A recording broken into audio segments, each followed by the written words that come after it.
ನಮಸ್ಕಾರ ನನ್ನ ಹಿತೈಷಿಗಳಿಗೆ. ನಾನು ಚೆನ್ನಾಗಿದ್ದೀನಿ, ನೀವೆಲ್ಲ ಚೆನ್ನಾಗಿದ್ದೀರಾ ಅಂತ ತಿಳ್ಕೊಂಡಿದ್ದೀನಿ. ಈರುಳ್ಳಿ ಹಾಕದೆ ಒಂದು ಸ್ಪೆಷಲಾಗಿ ವಾಂಗಿಬಾತು. ವಾಂಗಿ ಅಂದ್ರೇ ಬದನೆಕಾಯಿ. ಈ ಥರ ಮೈಸೂರು ಬದನೆಕಾಯಿ ತೊಗೊಂಡಿದ್ದೀನಿ ನಾನು. ತುಂಬ ಎಳೆದಾಗಿರಬೇಕು, ಇದಾಗಿರಬಾರ್ದು, ಬೀಜ ಇದ್ದರೆ ಚೆನ್ನಾಗಿರಲ್ಲ. ಇದನ್ನು ನಾನು ನೋಡಿ ಈ ಥರ ಸಣ್ಣದಾಗಿ ಹೆಚ್ಚಿಟ್ಕೊಂಡಿದ್ದೀನಿ.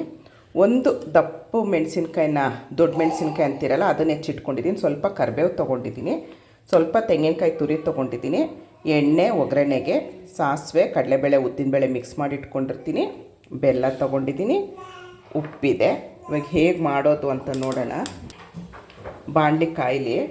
ನನ್ನ ಚಾನಲ್ನ ಇನ್ನೂ ಯಾರು ಸಬ್ಸ್ಕ್ರೈಬ್ ಮಾಡ್ಕೊಂಡಿಲ್ವೋ ದಯವಿಟ್ಟು ಸಬ್ಸ್ಕ್ರೈಬ್ ಮಾಡ್ಕೊಳ್ಳಿ, ಶೇರ್ ಮಾಡಿ, ಕಮೆಂಟ್ ಮಾಡಿ, ಲೈಕ್ ಮಾಡಿ. ನೋಡಿ ಬಾಣಲಿ ಕಾದಿದೆ, ಎಣ್ಣೆ ಹಾಕ್ಕೊಳ್ತಾ ಇದ್ದೀನಿ. ಎಣ್ಣೆ ಸ್ವಲ್ಪ ಒಂಚೂರು ಜಾಸ್ತಿ ಇರಲಿ, ಯಾಕಂದರೆ ನಾವಿದು ಗೊಜ್ಜಲ್ವ ಮಾಡ್ಕೊಳ್ತಿರೋದು, ಹಾಗಾಗಿ. ನೋಡಿ ಎಣ್ಣೆ ಬಿಸಿ ಆಗಿದೆ, ಸಾಸಿವೆ ಹಾಕ್ಕೊಳ್ತಾ ಇದ್ದೀನಿ ನಾನು.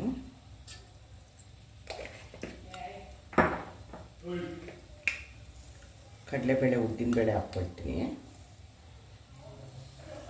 ನಾನು. ಎರಡನ್ನೂ ನೋಡಿ ಈ ಥರ ಮಿಕ್ಸ್ ಮಾಡಿ ಇಟ್ಕೊಂಬಿಟ್ಟಿರ್ತೀನಿ. ನೋಡಿ ಇದು ಹಾಕ್ತಾ ಇದ್ದಂಗೆ ದಪ್ಪ ಮೆಣಸಿನ್ಕಾಯಿ, ಕರಿಬೇವು,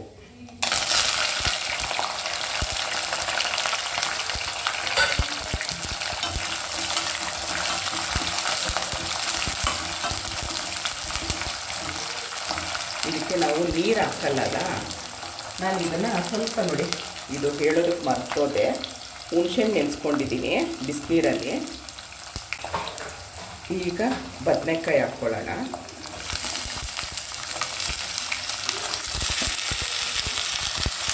ಬದನೆಕಾಯಿನ ಎತ್ಬಿಟ್ಟು ನೀರಲ್ಲಿ ಹಾಕಿಟ್ಕೊಳ್ಳಿ, ಇಲ್ಲಿದೆ ಅದು ಕಪ್ಪಾಗುತ್ತೆ.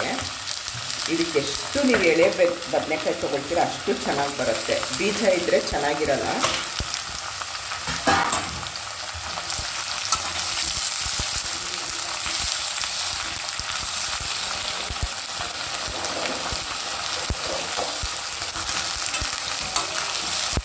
ಎಣ್ಣೆಯಲ್ಲೇ ಇದು ಮಾಡಬೇಕು. ನೀವು ಈರುಳ್ಳಿ ಬಳಸೋದಾದರೆ ಫಸ್ಟ್ ಈರುಳ್ಳಿ ಹಾಕ್ಕೊಂಬಿಡಿ, ಆಮೇಲೆ ದಪ್ಪ ಮೆಣಸಿನ್ಕಾಯಿ ಹಾಕ್ಕೊಳ್ಳಿ. ನಾವು ಯಾಕಂದರೆ ಈರುಳ್ಳಿ ಹಾಕ್ತಾ ಇಲ್ಲ. ಕೆಲವೊಂದು ಹಬ್ಬ ಹರಿದಿನದಲ್ಲಿ ಈರುಳ್ಳಿ ಬಳಸಲ್ಲ, ಆವಾಗ ನೀವು ಈ ಥರ ಮಾಡ್ಕೊಳ್ಬೋದು. ಇದೊಂದು ಸ್ವಲ್ಪ ಆಗುವ ಹಂತದಲ್ಲಿ ನಾವು ಇದು ಉಪ್ಪು ಹಾಕ್ಕೊಳ್ಳೋಣ. ಪುಡಿ ಉಪ್ಪೇ ಹಾಕ್ಕೊಳ್ಳಿ, ಕಲ್ಲುಪ್ಪು ಹಾಕ್ಕೊಂಡ್ರೆ ಕರಗಲ್ಲ.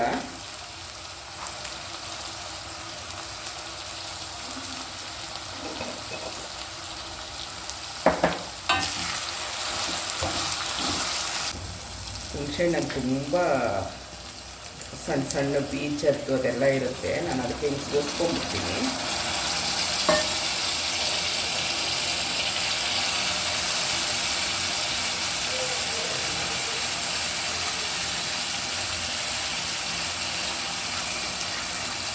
ಇದನ್ನು ಬಿಸಾಡಬೇಡಿ, ಇದರಲ್ಲೂ ಒಂದು 5 ಜನಕ್ಕಾಗುವಷ್ಟು ರಸಂ ಮಾಡ್ಬೋದು. ಈಗ ಸ್ವಲ್ಪ ಬೆಲ್ಲ ಹಾಕ್ಕೊಳ್ಳೋಣ. ಇದಕ್ಕೊಂದು ಸ್ವಲ್ಪ ಸಿಹಿ ಇದ್ರೇ ಚೆನ್ನಾಗಿರೋದು, ಹಾಗಾಗಿ ಬೇಡದೇ ಇರೋರು ಸ್ಕಿಪ್ ಮಾಡ್ಕೊಳ್ಳಿ ಬೆಲ್ಲನ. ನಮ್ಮ ಮನೇಲಿ ಸ್ವಲ್ಪ ಬೆಲ್ಲ ಸ್ವಲ್ಪ ಎಲ್ಲದಕ್ಕೂ ಸ್ವಲ್ಪ ಯೂಸ್ ಮಾಡ್ತೀವಿ ನಾವು.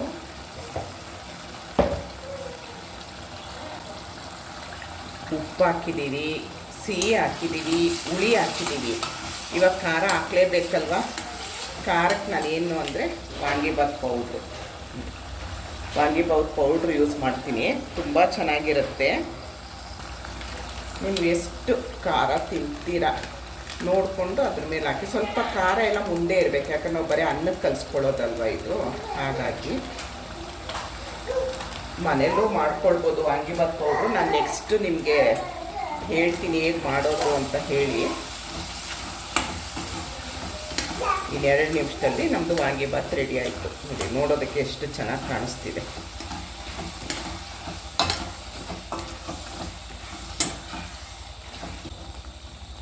ಒಂದು 2 ನಿಮಿಷ ಇದನ್ನು ಮುಚ್ಚಿಟ್ಬಿಡೋಣ. ಅದು ಸಣ್ಣ ಉರಿಲಿ ಇಟ್ಬಿಟ್ಟು ಮುಚ್ಚಿಟ್ರೆ ನೋಡಿ ಬದನೆಕಾಯಿ ಬೆಂದಿದೆ ಚೂರು. ಅದು ಇವಾಗ ನಾವು ಖಾರ ಹಾಕಿದ್ದೀವಲ್ಲ ಅದು ಹೊಂದ್ಕೊಳ್ಬೇಕು, ಅದಕ್ಕೋಸ್ಕರ.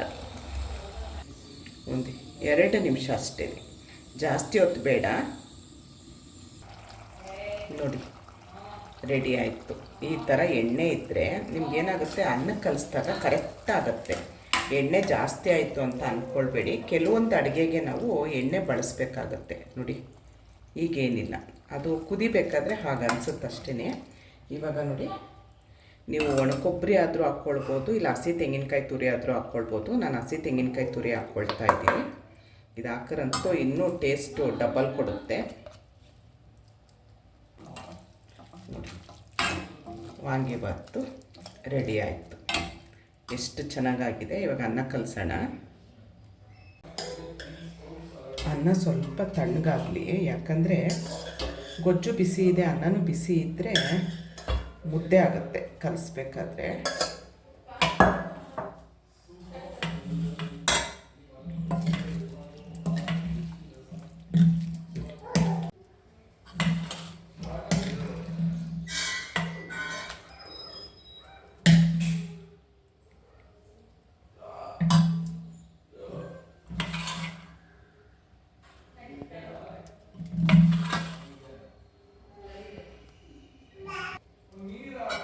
ಇದನ್ನು ಇವು ಕಲಿಸ್ಕೊಳ್ಳೋದಷ್ಟೇ, ಬೇರೆ ಏನಿಲ್ಲ. ನೋಡಿ ಎಷ್ಟು ಕಲರ್ ಹಾಕಿದೆ ನೋಡಿ.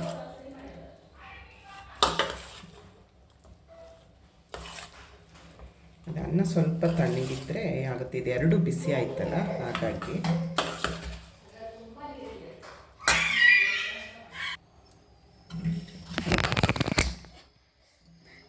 ಕಾಣಿಸ್ತಿರ್ಲಿಲ್ಲ. ಹಿಂಗೆ ರೊಟೇಟ್ ಮಾಡೋಣ. ನೋಡಿ ರೆಡಿ ಆಯಿತು ನಮ್ಮದು ವಾಂಗಿಬಾತು. ಡಬ್ಬಿ ಕಟ್ಟಕ್ಕಂತ ಮಾಡಿದ್ದು. ನಾವು ಬೆಳಗ್ಗೆನೇ ರೈಸ್ ತಿನ್ನಲ್ಲ ಅಂಥೇಳಿ ನಾನು ನೀರು ದೋಸೆ ಮಾಡ್ಕೊಂಡಿದ್ದೀನಿ.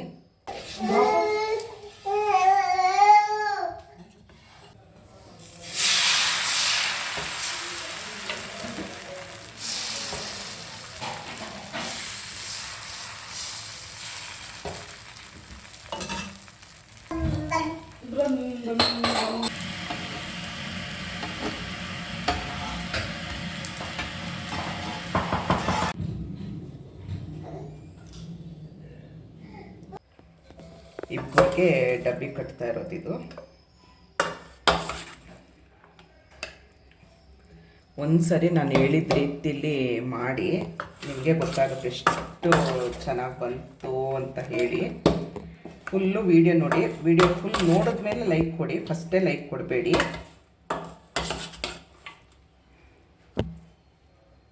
ಇಷ್ಟೊತ್ತು ಈ ವಿಡಿಯೋ ನೋಡಿದ್ದಕ್ಕೆ ತುಂಬ ಧನ್ಯವಾದಗಳು. Thank you. ಜೈ ಶ್ರೀರಾಮ್.